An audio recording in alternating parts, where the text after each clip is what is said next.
이게 들깨 모종이고요. 이게 지금 어제 오후부터 나오기 시작했는데 많이 올라왔네. 거의 다 올라왔네. 물을 줘야 돼요. 이 망은 뭐나 하면 참새 떼가 가끔 댕기거든요. 참새 떼가 이거 들깨 씨 뿌린 거 알면 와가지고 다 파먹어요. 다 해집어 놔가지고 망가뜨릴까봐 이거 싹 나올 때까지 씌워주고 물을 뿌렸거든요. 네. 지금 싹이 나왔기 때문에 이제는 참새가 뭐 봐도 먹질 않겠죠. 그래서 이걸 제거를 합니다.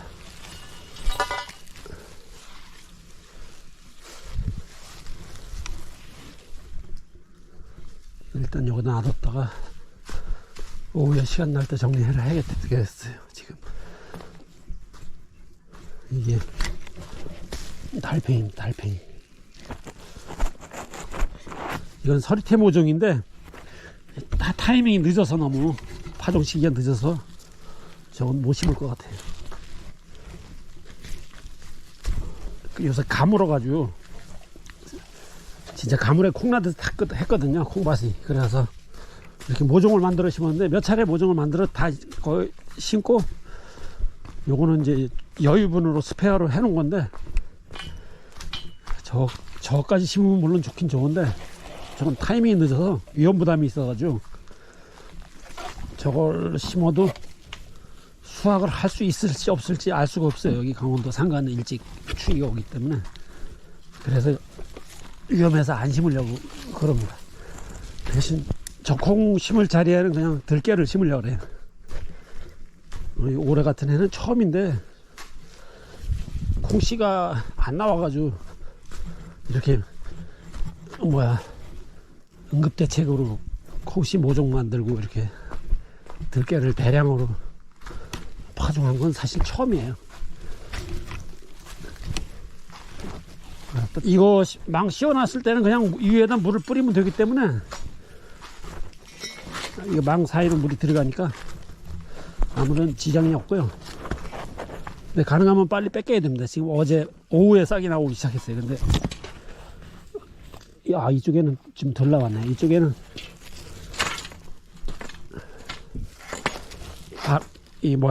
물이 건조해서 그러네요. 이 하우스 측면은 좀 약간 건조하네요. 이건 원래 고추 말릴 때 쓰는 망이에요. 여기 보시면 이게 다목적 망인데 이 하우스 파이프로다가 이 클립으로 채워서 만듭니다. 이거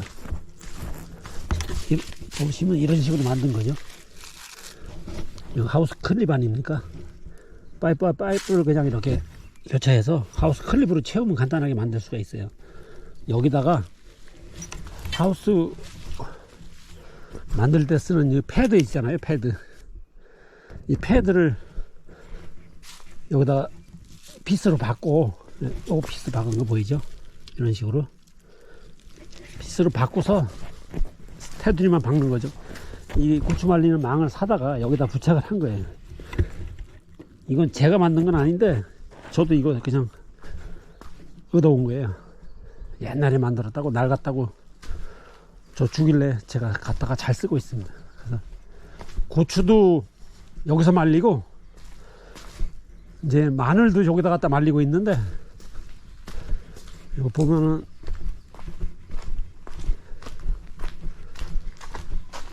마늘이에요.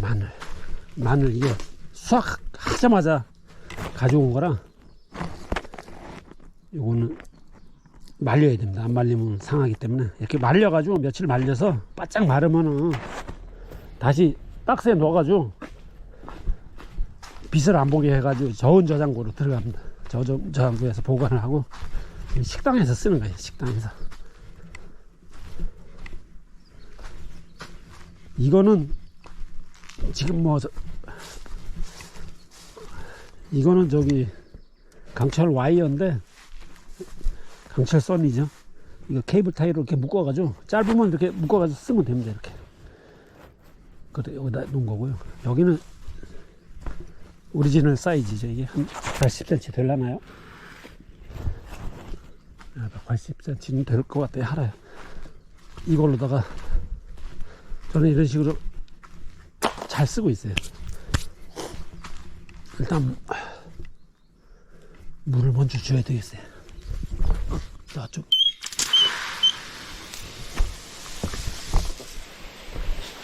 이거는 사용하게 될지 안 할지 모르기 때문에 일단 살려는 놔야 돼요. 콩씨가 발화가 잘 안 돼요. 이게 콩씨가 나빠서 그런 게 아니고, 트레이를 제가 이게 처음이라, 저도 콩씨 만드는 건 이렇게 모종 만드는 건 처음인데, 트레이가 좀 커야 돼요. 해보니까 트레이가 이게 105구짜리거든요 105구에다 씨를 2알씩 넣었어요. 콩은 이제 물을 주면 씨가 불어나잖아요. 사이즈가 커지잖아요. 거의 2배로 커져요, 부피가. 그러면 2알씩 들어갔으니까 부피가 상당히 커지는 거죠.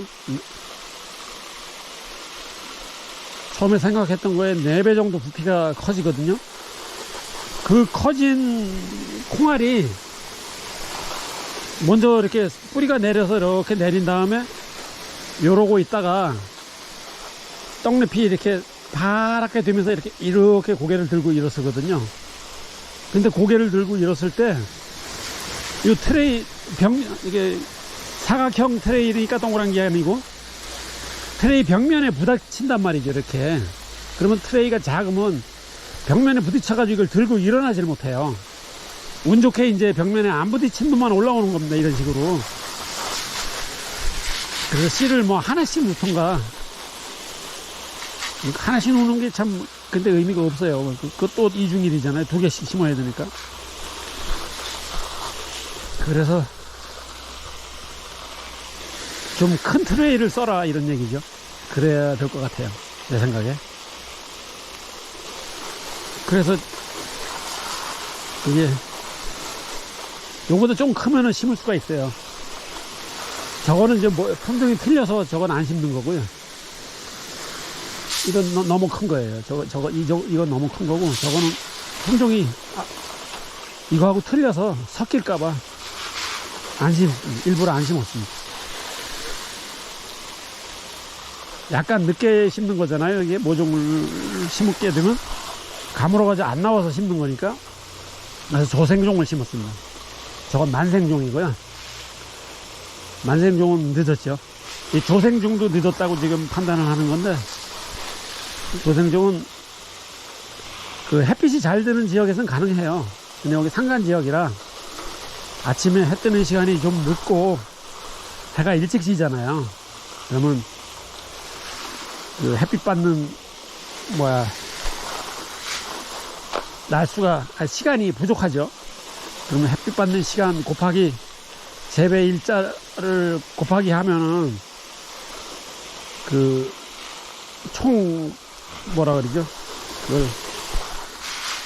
광포화점이라 그러는데, 광포화점 계산할 때 그 단위가 뭐 몇십만 룩수 뭐 이렇게 계산을 하더라고요. 전 뭐 과학적인 건 잘 모르는데, 그 조도의 단위잖아요, 룩수가. 쉽게 얘기해서 이게 식물이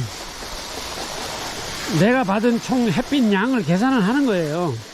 그런 컴퓨터가 내장되어 있다고 보면 되는 거죠. 그래서 그 광포화점이 닿아야 결실이 되는 거거든요. 근데 산간 지역에서는 아침에 그 평지는 예를 들어서 새벽 6시에 해가 뜬다 그러면 여기는 뭐 8시에 뜰 수도 있고 9시에 뜰 수도 있고 그래요. 산 때문에 늦게 뜨는 거죠. 산 때문에. 산이 막 1000m 막 이러니까 여기는.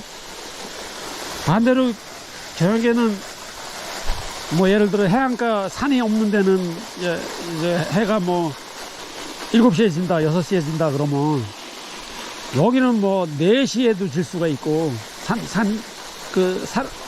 자기가 사는 부락마다 다 틀리죠.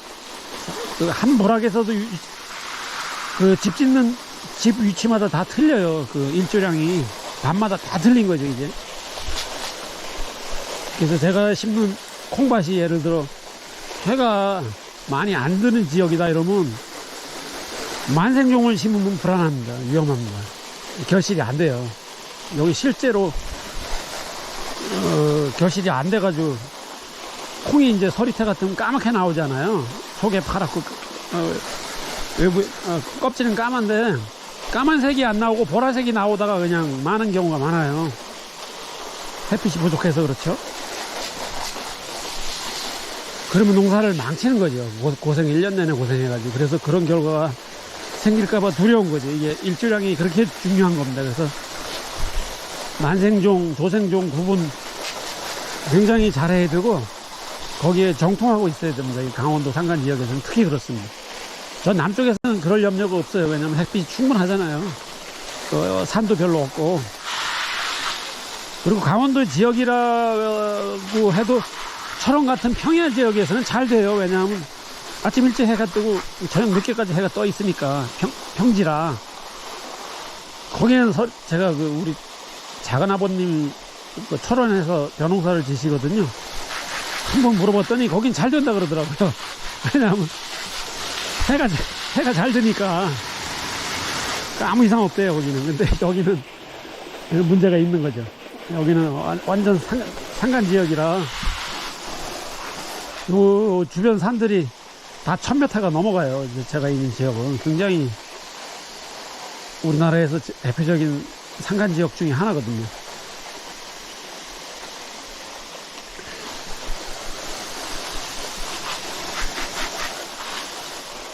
저쪽에는 저기 하우스 측면이라 바람이 불면 저기가 제일 먼저 마르거든요. 그래서 씨가 아직 안 나왔어요. 여기는.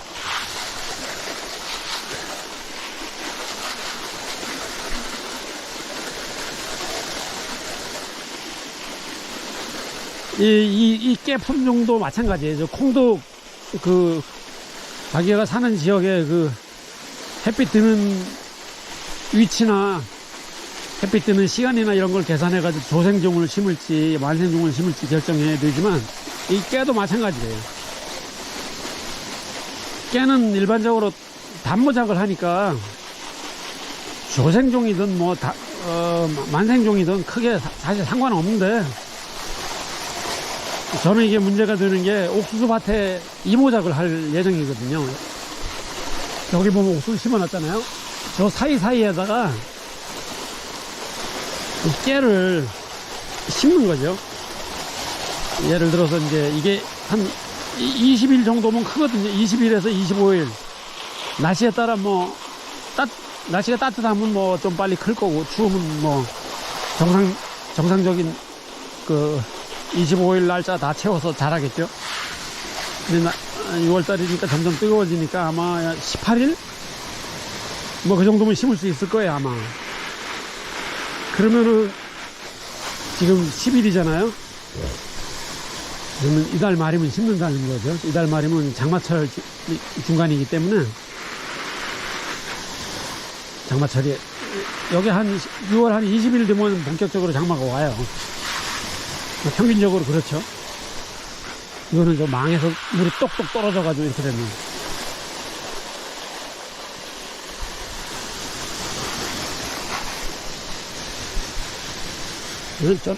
전 이거 조절을 할 수가 있잖아요. 이게 이렇게 물 나가는 양을 이런 식으로 이렇게는 물을 못 뿌리겠지만 이렇게 하면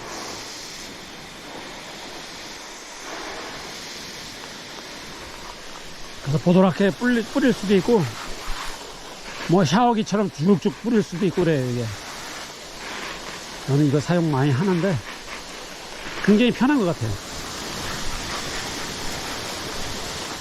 물량을 마음대로 조절할 수 있으니까. 이건 다른 거는 물량 조절이 안 돼요. 그냥 나오는 대로 줘야 되니까. 근데 이게 싹이 나오기 전에는 이걸로 주면 좀 위험해요. 왜냐면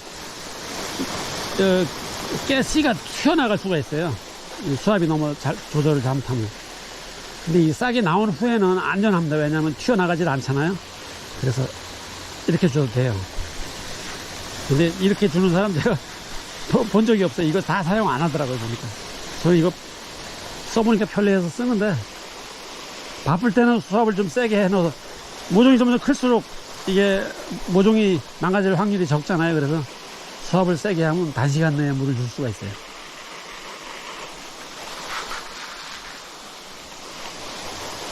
이렇게 조생종, 만생종 얘기했는데, 이게 그래서 조생종 씨가 들어가겠습니다.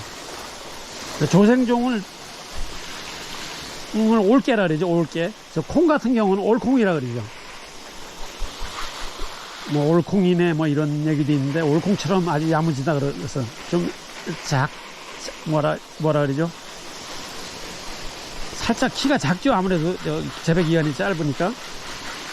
근데 저는 이게 키가 작은 게 더 좋아요. 왜냐하면 이모작을 옥수수밭 속에다 하기 때문에 초기에는 같이 자라잖아요. 옥수수하고 들깨 어릴 때, 그 다음에 옥수수가 좀 다 성장했을 때 거의 성장 한 3분의 2 절반 정도 들어갔을 때 이걸 심게 되거든요. 그러면 거의 한 달? 한 달에서 한 달 열흘 이 정도를 같이 자라요. 같은 밭에서 둘이 같이 자라는 거죠. 옥수수 사이에서 자라는 거지 이게. 그때 이게 아무래도 햇빛 받는 양이 적어질 거 아닙니까 이게. 그럼 햇빛 받는 양이 적으면 일반적으로 이게 웃자라게 되거든요. 웃자라면 키가 커진단 말이죠. 그래서 키가 커졌다가 나중에 옥수수를 베어내는 즉시 뭐 예를 들어 태풍이라도 한번 불고 이러면 다 쓰러지잖아요. 그래서 그게 제일 두려운 건데, 가능하면 키를 낮추는 게 이게 좋은 거예요. 그래서 키를 작게 하는 방법은 뭐 약을 치는 방법도 있어요. 성장 억제제를 치면은 키가 작아지는데, 제가 그쪽에 전문적인 지식이 없어가지고 좀 위험해서 왜냐하면 성장 억제제를 쳐버리면 성장만 억제가 되는 게 아니라 그 재배 그 필요 날짜가 있잖아요. 제가 아까 그 광포화점 얘기를 잠깐 했는데, 거기에 도달하려고 그러면 예를 들어 성장이 15일이 지체가 된다 이러면은 15일간 햇빛 받는 양이 모자라는 거죠. 그래서 나중에 이게 조생종이 아니라 만생종처럼도 될 수 있다는 뜻이잖아요. 그래서 거기에 대한 전문 지식이 없어서 뭐 농업기술센터에 있는, 아니 농업기술원이죠. 각 도에 있는 거, 거기 전문 박사님한테 뭐 물어보든지, 아마 농민들 중에는 이런 전문 지식 있는 사람이 물론 있겠죠. 공부 많이 하고 연구 많이 한 농민들, 굉장히 앞서가는 농민들 많이 있으니까 그런 좀 알 수 있을 수도 있어요. 근데 뭐 그분들을 제가 아는 것도 아니고 그래서 자신이 없어서 성장 억제제 치는 방법은 일단 시도 안 하려고 그럽니다. 그거 잘못 한번 치면 농사를 망칠 수도 있는데, 물론 뭐 제대로 효과를 발휘하면 큰 효과를 보는 거죠. 덕을 보는 거죠. 판단은 각자 하는 건데, 저는 일단 위험해서 안 하려고 그럽니다. 그 대신 이런 식으로 제가 생각하는 보관은 옥수수밭에 이거 뭐 이달 말쯤 심게 되겠죠, 대략. 그때 한창 장마 시작할 때 깨 심기 좋은 철이니까, 꽂아만 놔도 사니까 깨는.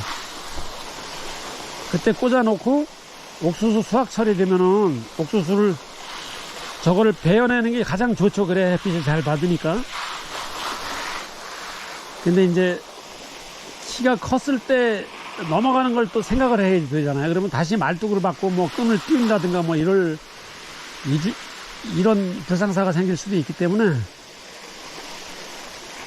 그래서 옥수수를 다 자르지 말고 한 1m 20 정도를 남기고 자르는 거예요. 상단만 자르는 거죠. 상단만 잘라내면은 그 하단 부분이 마치 고추 지줄 때 서 있듯이 서 있을 거 아닙니까? 그리고 이거는 그 사이에서 크는 거죠. 그러면 한 포기 한 포기마다 지주대가 생기는 거예요. 그러면 옥수수를 예를 들어서 그 줄로다가 연결을 하면 바람이 불어도 깨가 넘어가지 않는다는, 근데 뭐 이론적으로는 결론이 나오는 거죠. 근데 그게 일거리가 많거나 하기가 힘들면은, 예를 들어 옥수수 밭속에서 막상 해보니까 힘들더라, 땡볕에 하기에 힘들더라, 인건비만 많이 들어가더라, 이러면 또 할 수가 없는 거고. 그래서 나도 이게 처음 해보는 들깨 이모작, 옥수수하고 들깨를 이모작 한다는 소리는 들어본 적도 없고, 제가 올해 가뭄이 들어서 갑자기 구상한 거라 궁여지책으로 나온 거죠. 아, 이게 가능할까, 이걸로 해봐야지 하고 하는 건데, 좀 무모하기도 한 것 같고, 뭐 어떻게 보면 앞서간다고도 볼 수가 있는데, 어떻게 보면 반대로 뒤집으면 이게 무모한 거죠. 좀 투기적인 거예요. 그래서 올해는 이런 식으로 한번 해보려고 그럽니다. 콩 심다가 아직 못 심은, 저걸 심어야 되는 면적에는 지금 비인 거죠, 밭이. 거기엔 들깨하고,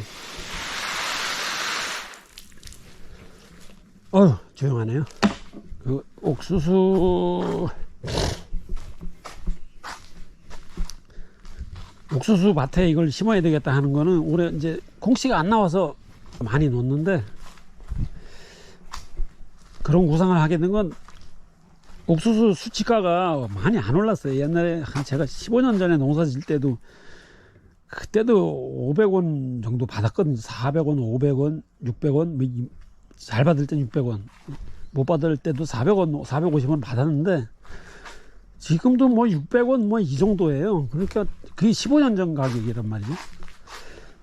그래서 저거를 판매를 하면 그냥 인건비 건지고 뭐 크게 남는 게 없어요. 뭐 적자는 안 보는데, 고생해가지고 뭐 평당 소득이 얼마 안 되면 차라리 다른 걸 하는 게 낫잖아요. 그래서 이걸 다르게 궁리를 해봐야 되겠다, 사이에다가 들깨를 심는 건 어떨까 하고 생각을 하는 거죠. 그래서 올해 마침 가뭄 때문에 콩씨도 잘 안 나와서, 모종도 저기 때가 늦어서 안 될 것 같아서, 차라리 저걸 심지 말고 이걸 심자, 이렇게 결론이 난 거죠. 생각보다 잘 나왔어요. 이 씨는 제가 놓은 건 아닙니다. 이거 파종하기 쉽지가 않아요, 이렇게 정교하게. 그래서 제 아는 사람한테, 제가 아는 육묘장한테 부탁을 해서 비용을, 실비를 드린 거죠. 실비를 저렴하게 해주셨어요. 여기는 바람이 많이 불어가지고 가무니까 상토가 말라가지고 좀 늦게 올라오네요. 여기는 아마 오늘 저녁, 오후나 내일 아침까지는 올라오겠죠. 모종이 이렇게 한순간에 쫙 올라와야 정상적으로 나오는 겁니다. 이게 어제 제가 오전까지 안 나왔거든요. 오후에 한 서너 시 그때 들어오니까 올라왔더라고요. 쭉 이쪽 편에 쭉 올라오고, 저쪽에는 안 올라왔었고, 여기도 안 올라왔어요. 저쪽 가생에는, 그 하우스 측면에 있는 건 바람 때문에 상토가 먼저 말르니까 그쪽에는 안 올라왔고, 여기도 좀 늦게 나왔네요. 여기도 대부분 다 올라왔어요. 거의 다 올라왔고, 이 측면에는 아무래도 좀 늦게 나옵니다. 상토가 말라서. 거의 이거 뭐 발화율 거의 100% 될 것 같아요. 95% 이상 될 것 같아요. 엄청 잘 나온 거죠.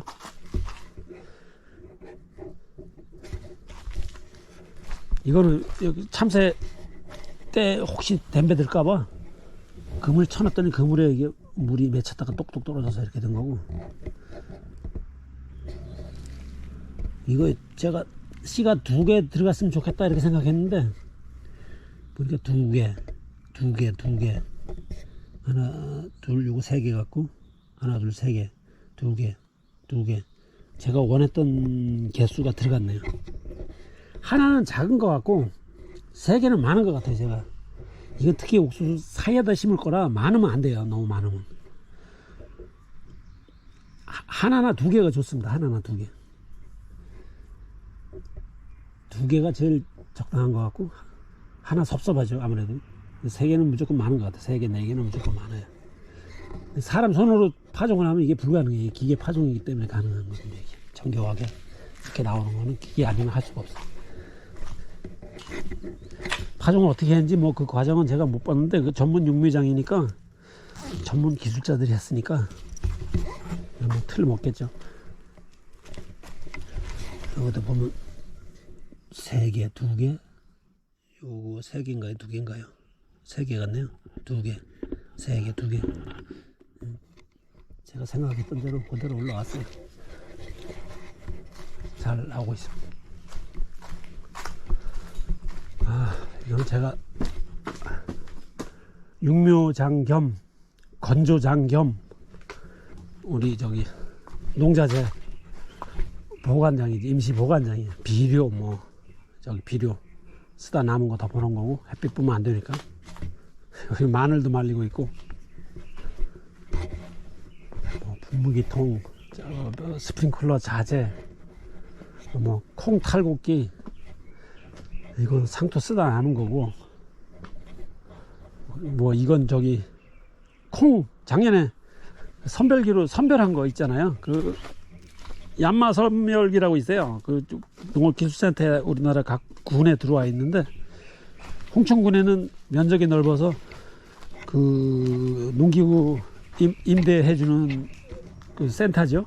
그게 3개가 있어요. 워낙 전국에서 제일 큰 면적이라 제주도하고 면적이 같거든요. 홍천군이. 그래서 3군데가 있습니다. 그래서 지금은 선별기가 잘 돼 있어서 콩 선별하는 건 아주 편리하죠. 거기서 선별하고 그 나머지 그 잡동산이 있잖아요. 제일 끝에 나오는 못 쓰는 콩, 그걸 안 버리고, 왜냐하면 그게 완벽하게 100% 다 썩은 게 아니라 뭐 한 60% 70%는 썩어 있고, 뭐 어떤 건 반쪽이 갈라져 있는 것도 째겨져 있는 거, 뭐 4분의 1 쪽 난 걸 기계로 떨면 아무래도 이게 부서지는 게 있거든요. 그리고 뭐 덜 여물은 거 뭐 이런 게 돌도 섞여 있고요.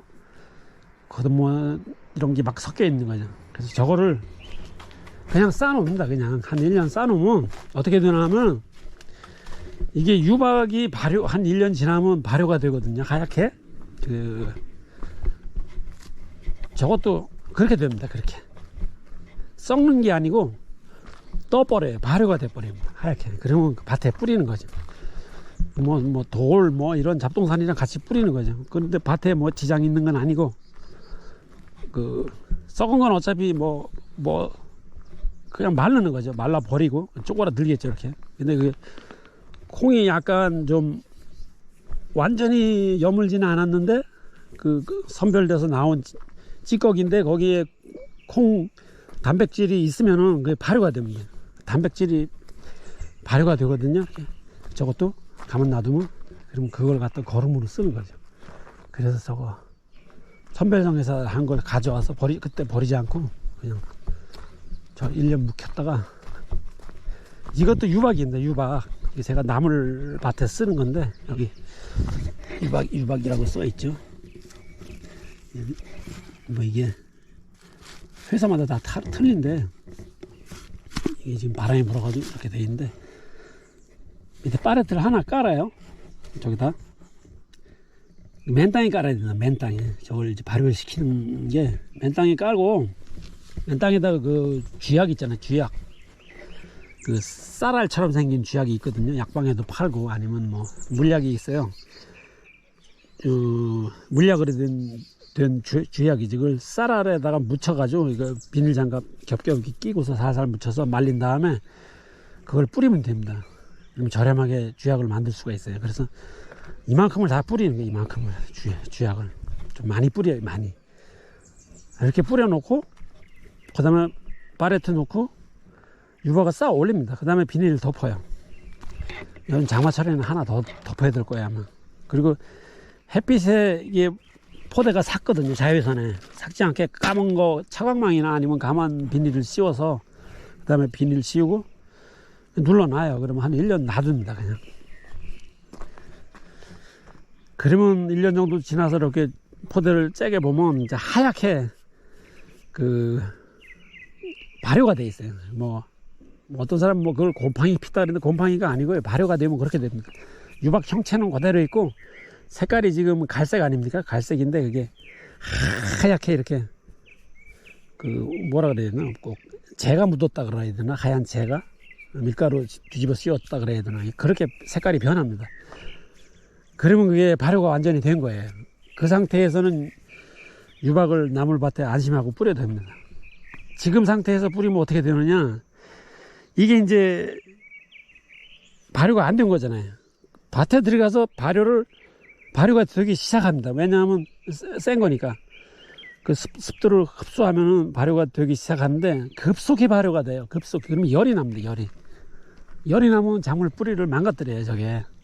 그리고 그 발효가 되면서 비를 많이 맞아버리면 이게 흐물흐물해지잖아요. 그러면 벌레가 와서 거기다 알을 낳아요. 그 해충이 와서 알을 낳는 거죠. 나방이니 뭐 이런 게.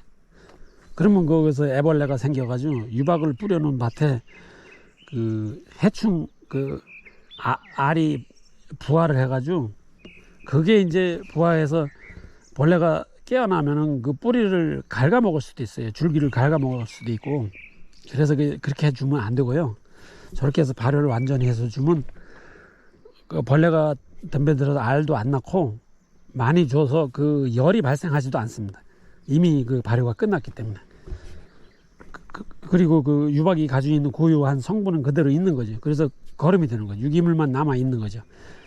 그렇게 해서 써야 안전합니다. 저는 그래서 나물밭에 이렇게 빨리 조건이 좋으면 한 6개월에도 그게 발효가 되고요. 늦어도 1년 반이면 돼요. 그 뭐 뜯어봐야 돼요. 그 뭐 한 6개월 있다 뜯어보든지 아니면 1년 있다 뜯어보든지 살짝 뜯어보면 칼로다가 살짝만 열어보면 알아요. 그렇게 해서 하우스 안에는 그 비를 줄 때 굉장히 조심해야 하잖아요. 왜냐하면 그 가스 장애 때문에 하우스 안에도 안심하고 줄 수가 있는 거죠. 저는 그게 이렇게 사용하는 거죠. 요게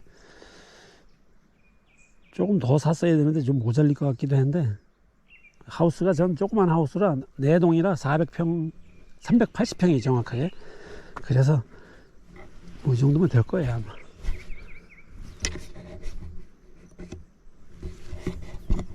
그동안은 지름노를 여태까지 제초 작업을 못하다 어제 예초기 꺼내가지고 좀 잘라놨는데 지금은 좀 정리가 됐어요.